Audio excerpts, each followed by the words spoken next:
జంతువులకు ఎక్కువ నీళ్లు కానీ ఆహారం కానీ ఇస్తే మనకు శత్రువులు అనేవారు ఉండరని చెప్పేసి పెద్దలు చెప్పారు. ఇది నిజమా కాదా అనే దానికి కింద ఆన్సర్ ఇవ్వండి, కామెంట్ రూపంలో కామెంట్ చేసి.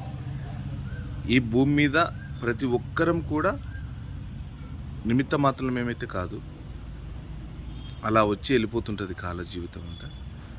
అటువంటప్పుడు బంధువులు, విభేదాలు, కలతలు, కొట్లాటలు ఇవన్నీ మనం చేసుకునేటువంటి క్రియేటివిటీ ఇదంతా. Nothing to hear but helping nature more అనేటువంటిది ఇండియాలో చాలా ఉంది. ఒక బెగ్గర్ని అడుక్కునే వాడికి కూడా ఇండియాలో చోటు ఉంది, వాడికి సహాయం చేసే చేతులు ఉన్నాయి. ఒకానొక సమయంలో కూడా ఒక బెగ్గర్ కూడా మరొకరికి కూడా సహాయం చేసే స్తోమత కూడా భగవంతుడు వాళ్ళకి ఇచ్చాడు.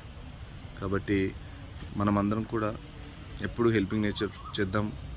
తర్వాత వీలైనంత వరకు కోపాన్ని కంట్రోల్ చేసుకొని లైఫ్ని లీడ్ చేసుకొని ఉండండి. జంతువులను ప్రేమించండి, జంతువులకు సహాయం చేయండి. కేవలం నీ డబ్బు ఆశ్చర్యం కాదు, కాస్త నీరు, ఆహారం అంతే. Thank you for watching my video. నేను మీ కర్నూలు సింగర్. Bye bye.